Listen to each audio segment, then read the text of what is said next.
Previously, after witnessing inexplicable phenomena, the guys were forced to turn to an expert whose number they found on one of the forums on the internet. But after another meeting with the otherworldly, Alex realized that things went bad, and the spirit that originally disturbed Michael now appeared in his apartment. The guys ran away from the apartment and spent the night in the town center.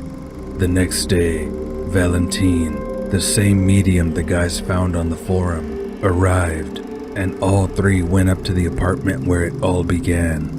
During a spiritual seance, they managed to communicate with the spirit, but the seance didn't end successfully. The otherworldly entity appeared to be very close, and the cameras that had been installed throughout the apartment recorded it.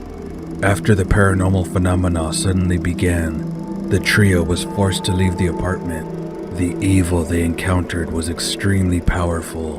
Valentine's knowledge and skills weren't enough to counteract it, but she has an acquaintance who can help the boys get rid of the evil spirit that wants to kill them. We stood under the porch's roof for a while, hiding from the rain, in spite of the overwhelming desire to get out of the place as quickly as possible. Valentine was obviously disturbed. Her eyes darted around, and she felt confused. "What's wrong?" Mike asked uncertainly. "I'm fine. Don't worry about me," she answered faintly. "Obviously, things go bad." "Everything is fine," the woman said with a fake smile and changed the subject. "Gabriel is coming only tomorrow morning. Mind that he is a rather specific person." "What do you mean?" "Well, that's hard to explain. He's very hot-tempered.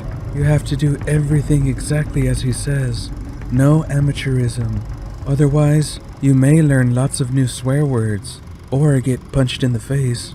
Remember one simple rule. Do everything as he says, and everything will be fine. Come on, it looks like it stopped raining." "At last," Mike muttered, putting his hand out from under the roof. "We need a place to stay for the night. We can't just sit outside. Maybe we'll go to your place?" Mike offered me. "No, I'm not going there.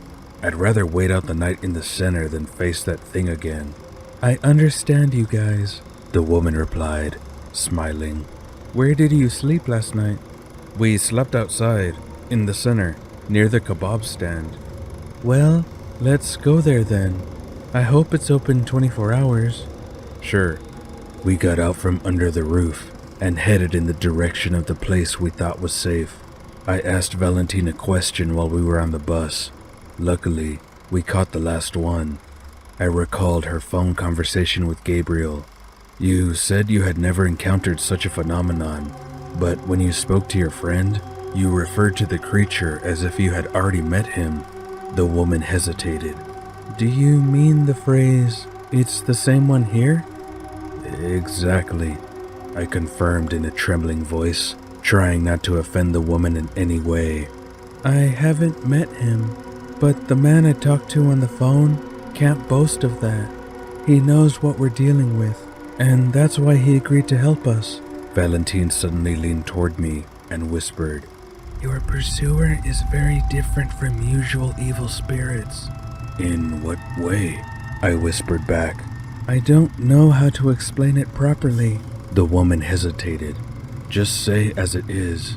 "When a man dies, we are used to thinking that he is eaten by worms together with his coffin, and that is the end. For sure, you can't argue with that, but it's only the body that is eaten.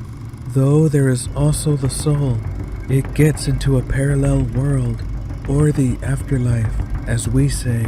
Often these souls continue to live in the same places where they used to live, without disturbing alive people. But when someone alive is trying to contact them, a kind of door opens, through which the spirits can enter the world of the living." Wow. Sounds really complicated. Actually, there's nothing complicated about it. As usual, there's one problem. In that world, besides the souls of the deceased, there's someone else, something demonic, an entity, neither living nor dead, that wants to escape from that world more than anything else. And when you try to contact a dead person, he hears you too. You know, I never believed in such a thing, I said, surprised, even frightened. Now you have witnessed it with your own eyes. That's our stop. Mike intruded on us. We left the bus and went to a stand. After buying some food, we sat down on a bench and continued our conversation. So, you're saying that no one can leave the world without being called, right? Exactly. And especially the one that's chasing you. That's strange, I thought as I looked at Mike. He just sat there in silence and ate his kebab, dropping pieces of chicken on the ground. There were fewer and fewer people around. The hand of the clock slowly crossed the number 12. The time was dragging on disastrously long for us. Boredom was starting to make my head spin. I was even ready to give up everything and go home. But as soon as I remembered our mutual problem, this desire immediately disappeared. An hour went by, then the second and third. The city center was absorbed by the night silence. Only the occasional cab brazenly broke it. It was about 3 a.m. Valentine and Mike were already dozing, leaning against each other. I sat still and stared into the darkness of the parking lot. Soon, I was about to close my eyes and join Val and Mike, but suddenly, something in the darkness of the parking lot caught my eye. I got up from the bench and looked more closely. Someone was really there, and the darkness itself seemed to be different. I don't know how to explain it properly, as if a black haze gradually filled the parking lot, absorbing even the markings on the pavement. The only thing that was more or less visible that night. Gradually, a silhouette began to emerge in this haze.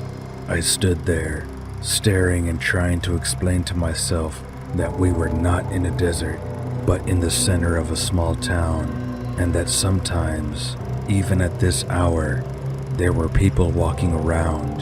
There was nothing wrong with that, but the bad feeling flatly refused to leave my head. Actually, there was a reason for that.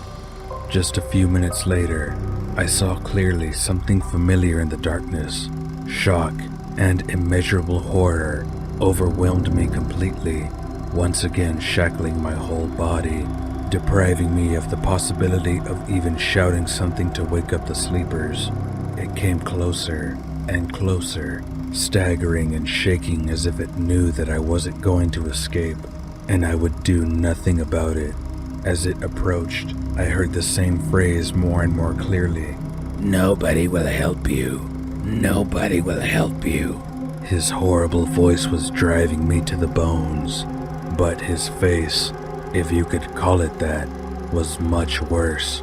His long, sparse hair slightly obscured the appearance of his eyes, and there was a hideous bloody mess where his nose and mouth should be, as if someone had ugly creased that part of his skin.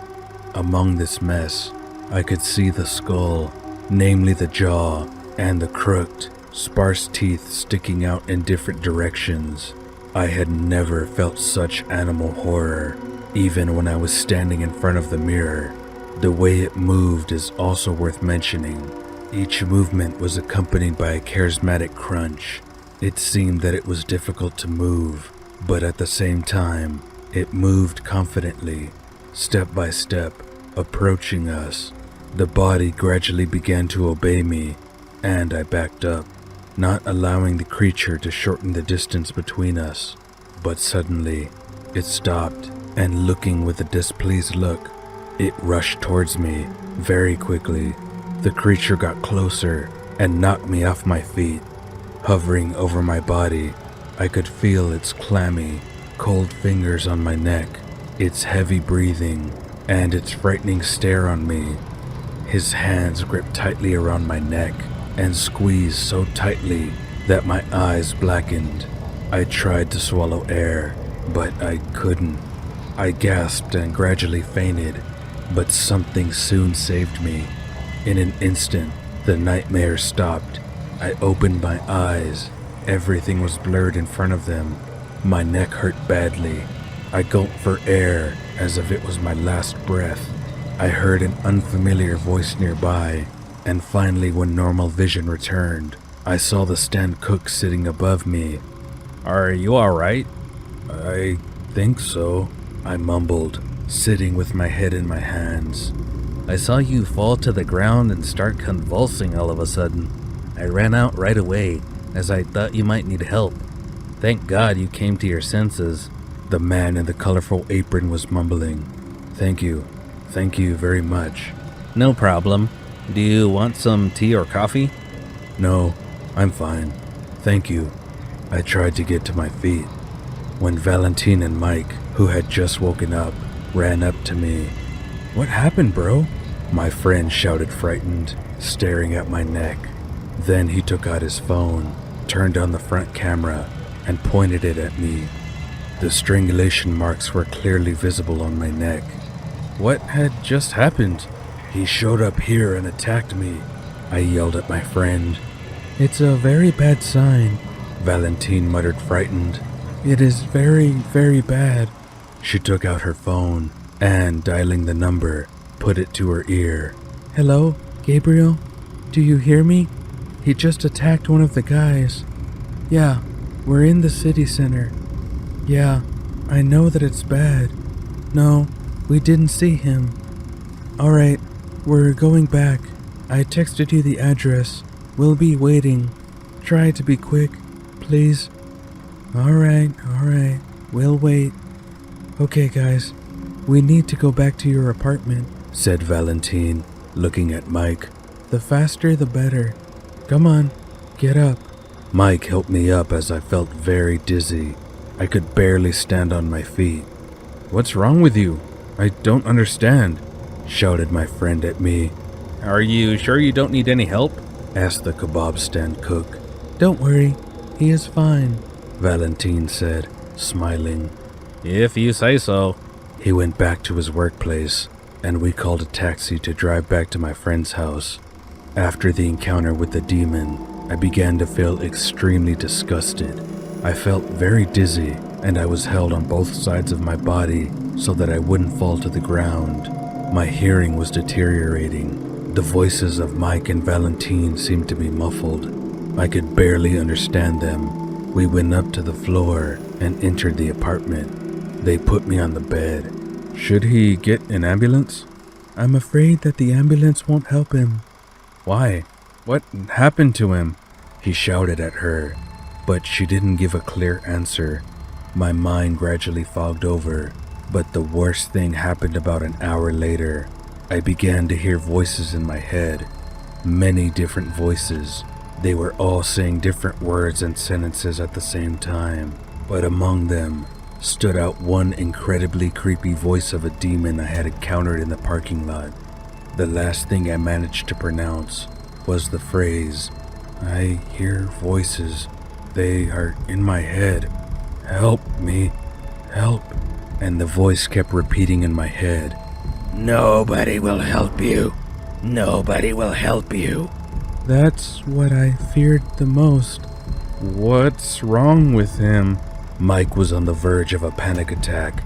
Most likely the one who was in the mirror, in the pictures, the one who walked around your apartment, and whose voice you heard is inside your friend. How is that possible? Your friend is gone. How copy? He's gone. The demonic voice came out of my mouth. I was lying there, and I didn't know what was going on. I was incredibly afraid for myself, for Valentine, for Mike, but that fear was momentarily suppressed by the essence inside me. I remember what happened next, in bits and pieces. Valentine called Gabriel once more. Michael tied me to the bed with scraps of cloth. "What are you doing, bro?" It's not you who's talking to me. I'm sorry, but it's for the best. "Untie me," Now, bastard! It came out of me again. I swear I'm going to untie your nuts, unscrew your head like a Coca-Cola cap, and shit right into your soul. Don't mind it. Don't be afraid. That's just what it's waiting for, Valentine shouted. As for you, old whore, you'll probably fly out the window tonight, and your stinking Gabby won't do anything to me. We'll see, Valentine shouted, stuffing a crumpled t-shirt she found in my closet into my mouth. The rest of the story was told by Valentine and Gabriel, who had finally arrived. Having tied me tightly to the bed, they waited for Gabriel. He finally arrived, a relatively young guy, more or less well-dressed, with a backpack on his shoulder and a can of beer in his hand. He clearly didn't look like someone who, according to his colleague, was struggling with all sorts of paranormal stuff. He rushed right over to me. How did this happen? He said he saw the demon when we were sleeping outside, Mike shouted. I see. Well, that's good on the one hand, and very bad on the other. You mustn't answer his provocations. It can be very bad for you. Stand there and be quiet, or better yet, leave the room. Valentine and Mike left the room in a hurry, leaving me alone with my savior. Here you are. I've been waiting for you. Once again, the words came out of my mouth. Gabriel took a plastic bottle of some kind of liquid and 2 dry sticks out of his backpack.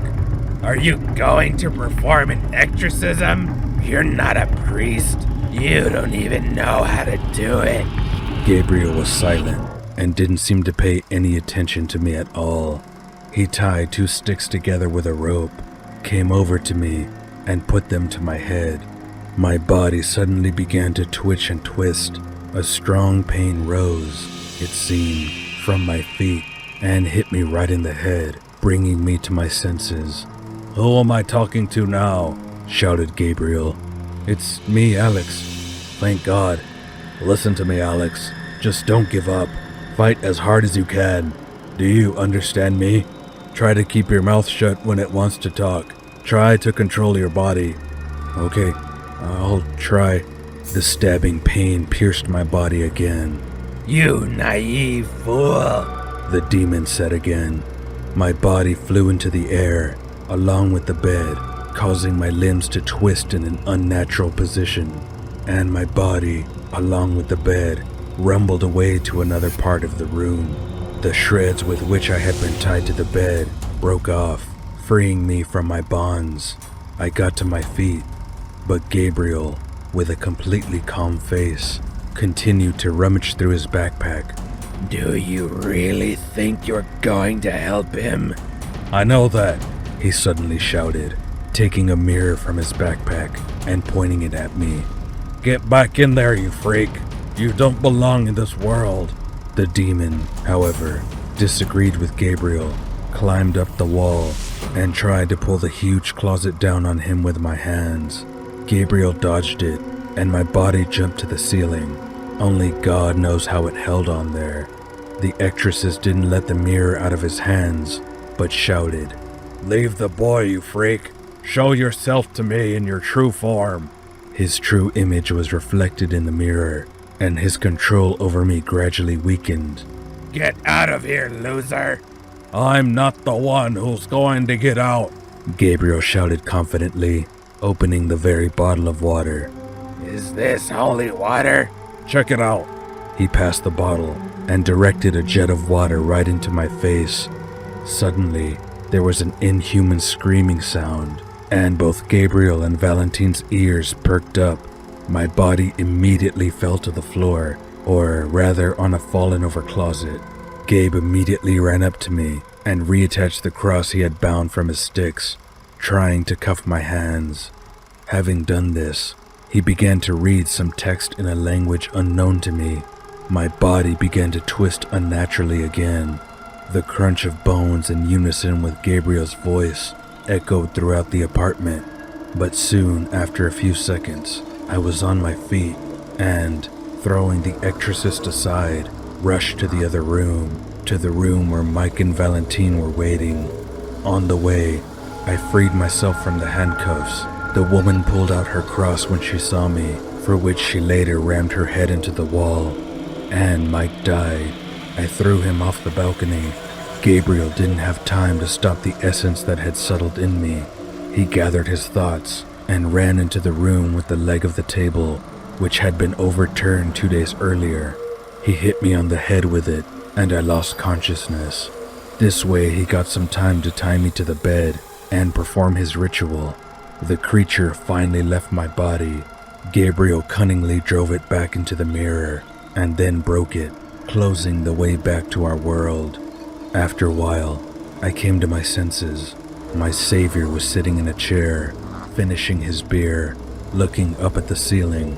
Valentine was sitting next to me with a bandaged head. What happened? I don't remember anything. Where's Mike? You threw him off the balcony, Gabriel said. What? How? head first, I suppose. I jumped out of bed and rushed to the balcony. When I looked at him, I staggered back. It's not your fault, Alex. Valentine tried to support me. I'm a killer. I sat down under the wall and with my head in my hands. You wouldn't have done anything, Alex. Alas, you were faced with such evil that it was very hard for even me to at least drive it back. For sure, I had no chance to kill it. I even don't know who would be able to do it, but I assure you it won't bother you again. I wasn't listening to her. All I could think about was the death of my best friend, and nothing else. You know, before I sent him back, he told me that your friend had called him. I mean, he just wanted to get in touch with his dead father, but all the dead people heard him, not just his father. I remember. Valentine told us yesterday that if you call one person, they will all hear and come. She was right. Maybe that was my fault, Gabriel thought to himself. In the morning, the police arrived, but Gabriel and Valentine had already left the apartment. I was left alone with my thoughts. The police called an ambulance when they saw me with a cracked head. I spent about a week in the hospital. During that time, an investigator came to see me several times and asked me about the details of that night. Of course, I had already invented a cover story, so I wouldn't have to go to jail. Fortunately, the destruction of the apartment and the head injury had contributed to making me as much of a victim as Mike. Only I had survived, unlike him. It wasn't my fault. It wasn't my fault, I muttered to myself as I stood beside my friend's grave, holding 2 roses in my hand.